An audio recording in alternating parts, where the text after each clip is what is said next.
Assalamualaikum dan hai semua. Saya Nur Najihah binti Rizal dan pada hari ini saya akan bincangkan topik tentang analisis hala tuju perkembangan pendidikan di Malaysia era masyarakat tradisional dari aspek pembangunan insan dan juga masyarakat. Pertama sekali, adakah anda tahu semasa era masyarakat tradisional, pendidikan hanyalah satu keperluan di mana sebagai ikhtiar hidup dalam masyarakat. Hal ini bermaksud pendidikan yang dijalankan adalah agar masyarakat pada ketika itu dapat melangsungkan kehidupan semata-mata serta sebagai untuk penerus warisan. Contohnya memburu, bertani, bertukang dan juga nelayan. Selain daripada itu, dalam kelangsungan hidup berkeluarga dan bermasyarakat, pendidikan tertumpu kepada perbezaan gender dan status sosial dalam masyarakat. Baiklah, sekarang mari kita lihat aspek-aspek hala tuju pendidikan semasa era masyarakat Melayu tradisional. Pertama sekali, dari segi masyarakat, tujuannya adalah bagi membentuk masyarakat yang bersatu padu, aman dan harmoni. Kewujudan masyarakat majmuk semasa Kesultanan Melayu Melaka adalah faktor kegemilangan empayar tersebut pada ketika itu. Selain daripada itu, masyarakat majmuk dalam Kesultanan Melayu Melaka boleh menjadi model utama kesepaduan dalam multi-etnik. Masyarakat Melayu ketika itu terdiri dari pelbagai jenis keturunan seperti keturunan Melayu, Bugis, Jawa, Kampar, Rawa, Minang, Mandailing dan lain-lain lagi. Dari segi pendidikan pada era tradisional adalah informal seperti ajaran agama Islam, adab dan adat, ekonomi, sosial dan politik. Perkembangan institusi pendidikan agama adalah di istana, madrasah dan sekolah pondok. Di samping itu, anak lelaki dididik untuk menjadi ketua rumah tangga, manakala anak perempuan dididik menjadi suri rumah.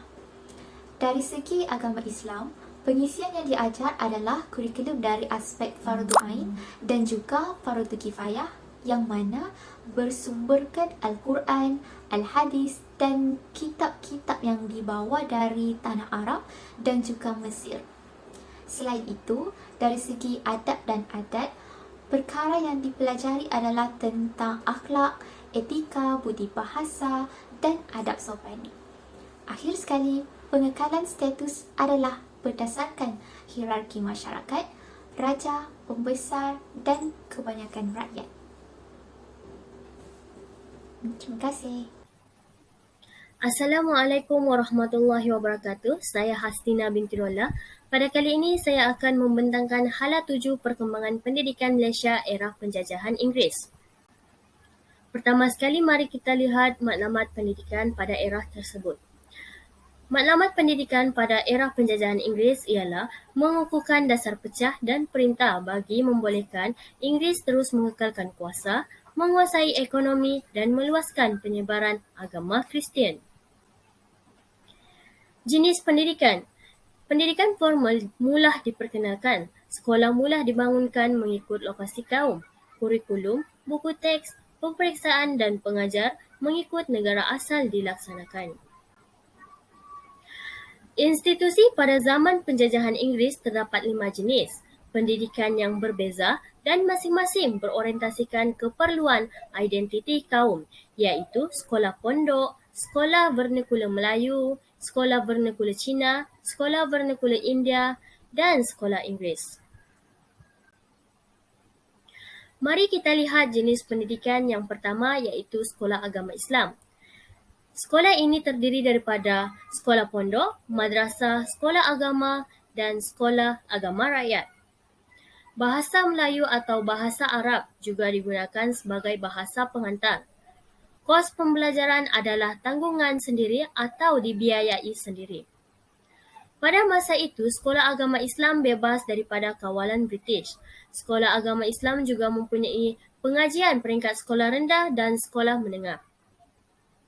Kelebihan sekolah ini ialah berpeluang melanjutkan pelajaran ke Indonesia, Mesir dan India. Yang kedua, Sekolah Vernacular Melayu pada tahun 1950-an. Sekolah Melayu menggunakan bahasa Melayu sebagai bahasa pengantar, manakala dibiayai oleh British. Pengajian hanya di sekolah rendah sahaja pada zaman tersebut. Sekolah Melayu juga dibina di kawasan luar bandar. Persekitaran belajar pada waktu itu adalah amat daif dan tidak berpeluang untuk menjawat jawatan yang tinggi.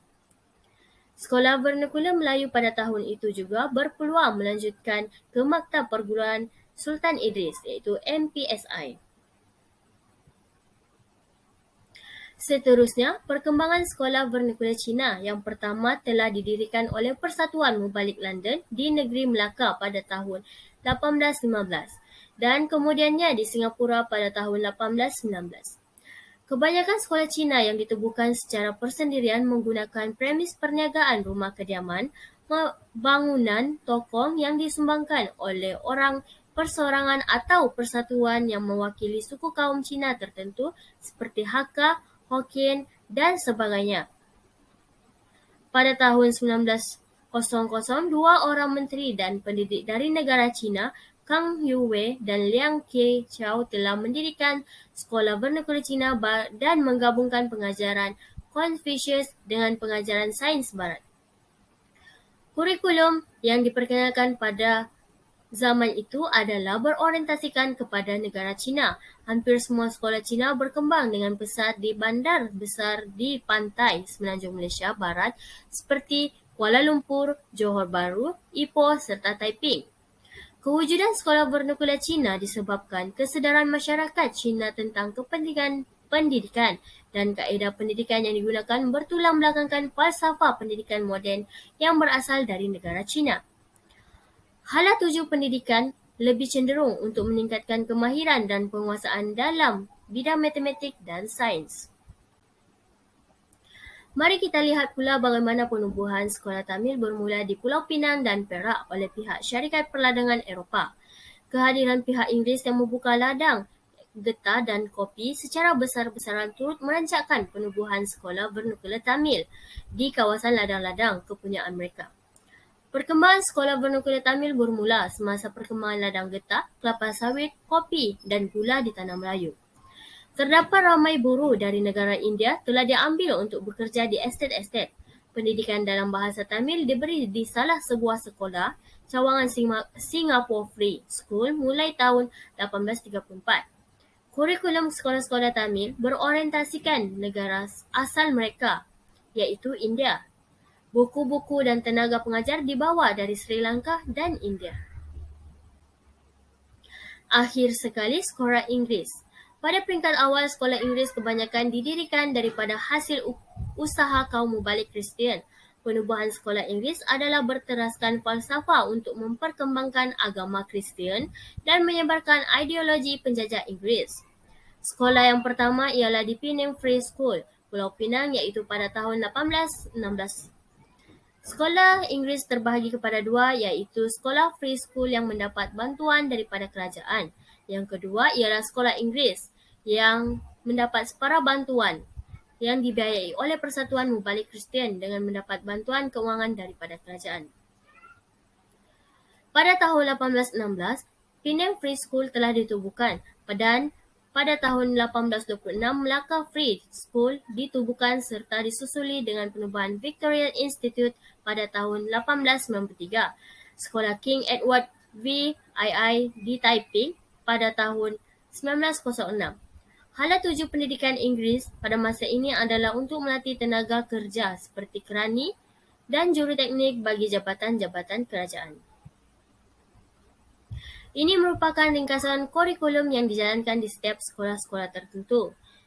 Sekolah Melayu, kurikulum yang dijalankan ialah membaca, mengarang, ejaan, menulis, ilmu kira-kira, ilmu alam, latihan jasmani dan kemahiran. Kemahiran hidup seperti perkebunan, penternakan dan pertukangan. Manakala sekolah Cina ialah hafalan klasik lama, ilmu hisab, lukisan, nyanyian dan banyak lagi. Seterusnya, sekolah Inggeris. Peperiksaan Cambridge Overseas School Certificate disediakan. Peperiksaan tersebut menawarkan mata pelajaran seperti sains, ilmu alam, pendidikan jasmani, bahasa Inggeris, sejarah Eropah dan matematik. Pada keseluruhannya, pendidikan di zaman penjajahan Inggeris ialah bersifat bebas atau laissez-faire kerana terdapat 5 jenis pendidikan yang telah diwujudkan. Tidak mempunyai keseragaman iaitu Islam, Melayu, Cina, Tamil dan Inggeris. Setiap jenis sekolah itu mempunyai falsafah dan hala tuju pengajaran dan kurikulum yang berbeza. Akibat kewujudan sistem yang kurang mempunyai sistem kawalan peringkat pusat telah menyebabkan konsep integrasi atau perpaduan kaum sukar dilaksanakan. Sekian sahaja dari saya. Terima kasih. Selamat sejahtera diucapkan kepada pencara dan rakan-rakan sekalian. Saya, Kirtana Perempuan Mahendra akan menjelaskan hala tuju perkembangan pendidikan di Malaysia pada era pasca merdeka. Pada era pasca merdeka, munculnya Ordinan Pelajaran 1957 dan kedua mengandungi Peraturan Pelajaran 1959. Pada era itu juga merangkumi semua kaum dalam masyarakat Malaysia dan meliputi semua aspek struktur dan perkembangan pendidikan. Pada era pasca merdeka juga, Akta Pelajaran 1961 ditubuhkan.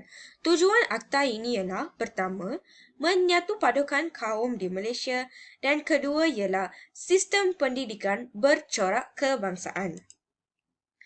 Sekarang kita akan melihat kandungan Akta Pelajaran 1961.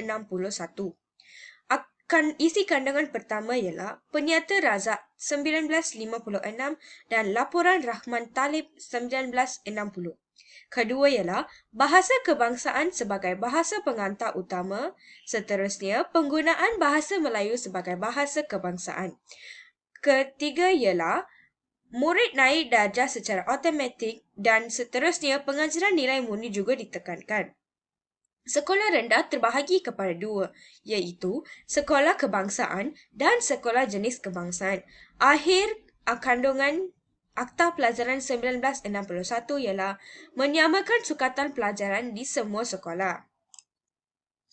Tahap pendidikan terbahagi kepada pendidikan tahap rendah, pendidikan tahap menengah dan rendah, pendidikan tahap menengah atas dan pendidikan di institusi pendidikan, college dan maktab perguruan. Pendidikan rendah wajib bagi kanak-kanak yang mencapai umur persekolahan, diberi secara percuma dan ditawarkan di sekolah kebangsaan dan sekolah jenis kebangsaan.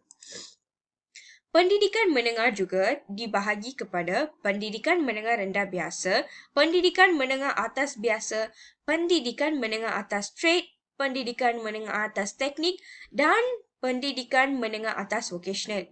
Ini merupakan pasca merdeka. Terima kasih. Seterusnya adalah analisis hala tuju pendidikan masa kini dan masa depan dari segi pembangunan insan dan negara. Berlakunya perluasan pendidikan awal kanak-kanak, prasekolah, sekolah rendah, sekolah menengah dan juga IPT. Mengurangkan jurang pendapatan, sosioekonomi dan gender dalam kalangan pelajar di bandar dan luar bandar. Seterusnya, melonjakkan pencapaian negara dalam kelompok teratas dalam pentaksiran antarabangsa seperti DIMSS dan PISA dalam masa 15 tahun. Menghasilkan kualiti pendidikan bertaraf dunia. Antara langkah yang telah diambil untuk menghasilkan kualiti pendidikan bertaraf dunia adalah dengan mewujudkan sekolah berprestasi tinggi iaitu SPT.